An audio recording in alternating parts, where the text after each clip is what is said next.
e uma nuvem gigante de fumaça encobriu cidades da região centro-oeste do país nesta quinta-feira.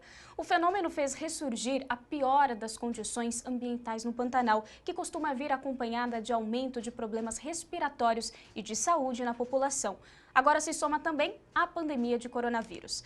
E para falar melhor sobre esse assunto, eu converso agora com Júlio Sampaio, gerente do programa Cerrado Pantanal do WWF Brasil. Júlio, primeiramente, muito obrigada pela participação no Jovem Pan Agora. Boa tarde, Lívia. Obrigado pelo convite. É um prazer estar aqui com vocês. Bom, além da Amazônia, o Pantanal entrou para o radar das queimadas. Vamos começar dando um panorama de qual que é a situação por lá e por que é tão grave. Bom, a situação do Pantanal, desde o ano passado, somado, né, aos incêndios que ocorreram também na Amazônia, trouxe um alerta para aquela região. O fato é que a região centro-oeste passa por um período seco nessa época do ano, né, geralmente aí no nosso inverno, esse período de estiagem, falta de chuvas, traz consigo o aumento da ocorrência desses incêndios. A gente vê isso acontecendo no Cerrado, no Pantanal e na Amazônia. Só que do ano passado para cá, esses números eles cresceram assustadoramente. Se a gente considerar aí só o comparativo 2019 com 2020, desde janeiro até agora, a gente teve um aumento de quase 250% nas ocorrências de queimadas no Pantanal. E os resultados são os mais diversos possíveis, desde da perda material, né, das fazendas ali que estão naquela região, fogo chegando próximo a escolas e a comunidades ribeirinhas, mas também um impacto na saúde pública nesse momento de grande atenção com relação a esse tema, né? Ontem, por exemplo, como você citou, Cuiabá estava coberta por fumaça essa vindo das queimadas. Júlia, eu queria aprofundar um pouco mais sobre esse assunto, porque especialistas dizem que o Pantanal é a maior área úmida do planeta. Quando a gente fala em Pantanal, realmente vem à cabeça imagens de grandes rios, dos jacarés, de um bioma gigantesco e incrível, muito rico. O que leva esse bioma a enfrentar a maior seca dos últimos 47 anos? Você pontuou sobre o desmatamento, mas você pode explicar um pouquinho melhor para a gente sobre o regime de chuva? Qual que é a alteração que está acontecendo? O Pantanal, como nós chamamos, é o reino das águas, né? Essa parte do país, da América do Sul, é um território compartilhado por Paraguai e Bolívia também, e é conhecido pela sua rica biodiversidade, pela dinâmica das cheias, né, naquela região. Então, é um ecossistema extremamente dependente dessa dinâmica hídrica, né, das cheias e da variação, né, dos rios ali naquela região. E esse ano, essa região ela está passando por uma das estiagens mais severas nesse período, né? O nível do Rio Paraguai, que é o principal rio naquela região, que controla, né, essa expansão da água na sua cheia, ele está marcando das menores alturas aí dos últimos 47 anos, segundo informações da Embrapa Pantanal, que faz esse monitoramento. E essa diminuição das águas do Pantanal ela está associada também a essa estiagem maior que tá ocorrendo naquela região, falta de chuvas, as chuvas não foram suficientes para encher o Pantanal, mas esse fato, ele sozinho, ele não explica essa questão, né? Pensando que a água ela não cai só das nuvens, né? Ela também está armazenada no solo, nos lençóis freáticos, e esse lençol freático também é responsável pela manutenção dos rios. Então, quando a gente faz a soma de todos esses elementos, a gente vai ter a dinâmica hídrica de uma região. Então, não é só a chuva que cai, mas a chuva também a água que está armazenada no solo, e essa água armazenada no solo, ela tem relação da forma que a gente utiliza o solo. Se você tem mais desmatamento, você vai ter menos água no solo, porque essa água ela não vai estar infiltrando ali naquela região. Tá tudo interligado, né? O mês de julho, ele é naturalmente um mês seco no centro-oeste, aqui no sudeste também. E no centro-oeste foi o mês em que o coronavírus cresceu nos estados da região. Como que as queimadas prejudicam a nossa saúde? Quais são os danos ao sistema respiratório?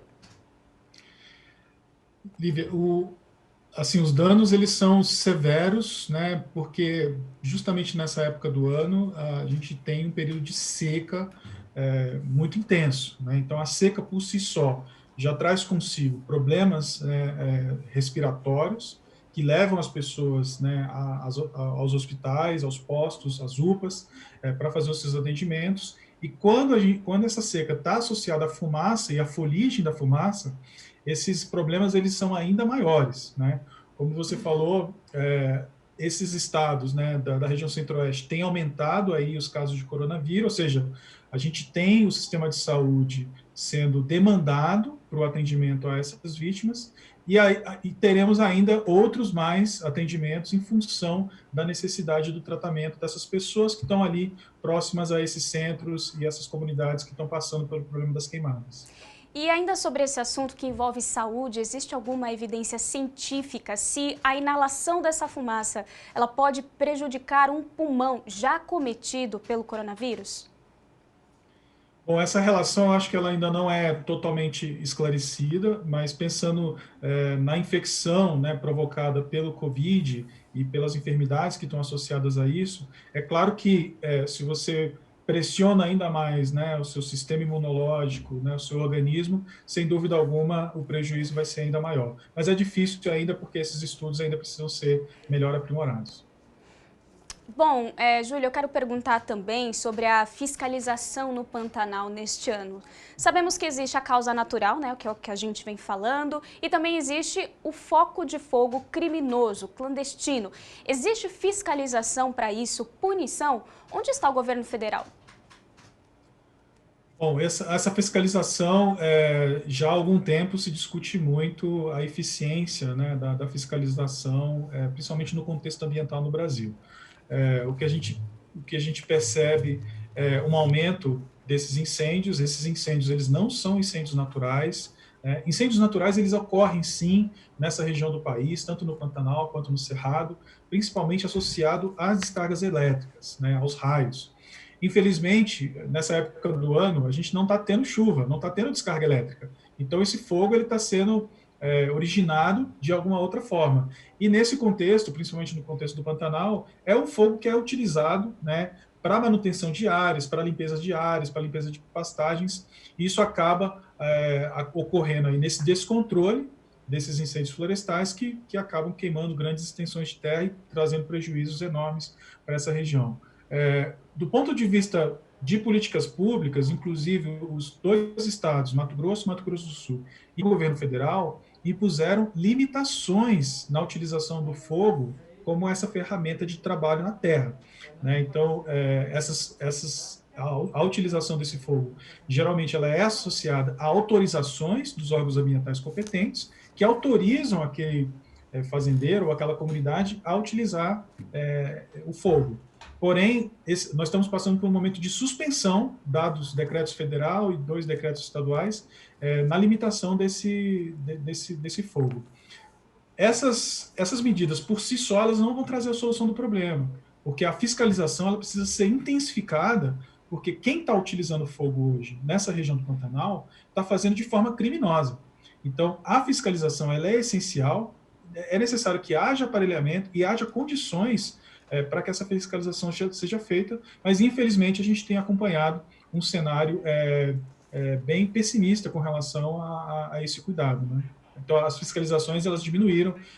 Ontem mesmo acompanhava dados sobre a execução de recursos do IBAMA para fiscalização e para enfrentamento às queimadas, e eles não estão realmente aplicando os recursos destinados para isso nesse momento. É uma pena.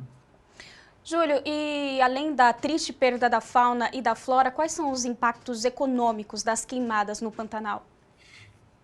Esses incêndios descontrolados, né, nessas grandes dimensões, como a gente está vendo aqui nas imagens, eles não têm uma direção definida, né? Então, eles vão acometer escolas, por exemplo, escolas lá na região do Pantanal que estão passando por um problema, o fogo chegando muito próximo a essas escolas, fazendas, né, com as suas estruturas dentro da fazenda, que acaba também sendo afetada, né, no contexto das pastagens, né, que são ali um elemento econômico na região do Pantanal, porque existe um gado naquela região que se alimenta dessa pastagem. Essa pastagem ela não vai estar disponível no primeiro momento, então os fazendeiros, os produtores, eles vão ter que movimentar essa produção. Então esses prejuízos econômicos, eles sim vão ocorrer e eles são até difíceis de calcular dada a dimensão do Pantanal e a extensão dessas queimadas. Bom, Júlio, para a gente finalizar, nós sabemos que esses problemas ambientais estão chamando a atenção do mundo.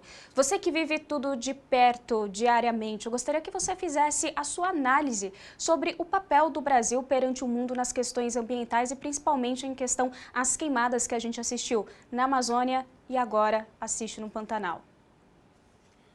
Bom, nós acreditamos que o Brasil é uma grande potência ambiental. O país tem o potencial de liderar toda a disrupção de um modelo de produção que garanta, de fato, a gestão ambiental adequada para os seus recursos. Nós temos florestas tropicais em grandes dimensões, recursos de águas em grandes dimensões, mas, infelizmente, o nosso discurso nos últimos anos contramão desse cuidado, né? Os mercados internacionais e as comunidades internacionais têm apelado para a melhoria nesses elementos de gestão ambiental, essenciais para uma produção sustentável, essenciais para uma economia disruptiva, e infelizmente o Brasil não está seguindo, né, esse modelo, enfim, dentro de um discurso que é próprio, né, que está sendo discutido aí, mas que deveria estar realmente apoiando esse modelo de uma melhor gestão. Quando situações como essa, incêndios descontrolados, né, desmatamento descontrolado, acontecem, a mensagem que nós damos para o mundo é uma mensagem de descaso. E esse talvez tenha sido a grande barreira para as discussões comerciais e de negociações internacionais da qual o Brasil tem participado. Acho que o Brasil precisa mudar esse discurso e precisa atentar realmente para essa gestão e para esse potencial que o país tem, não só na produção de grãos, a produção primária, mas também do seu potencial na gestão ambiental desses nossos recursos naturais tão essenciais para o desenvolvimento não só do país, mas do mundo.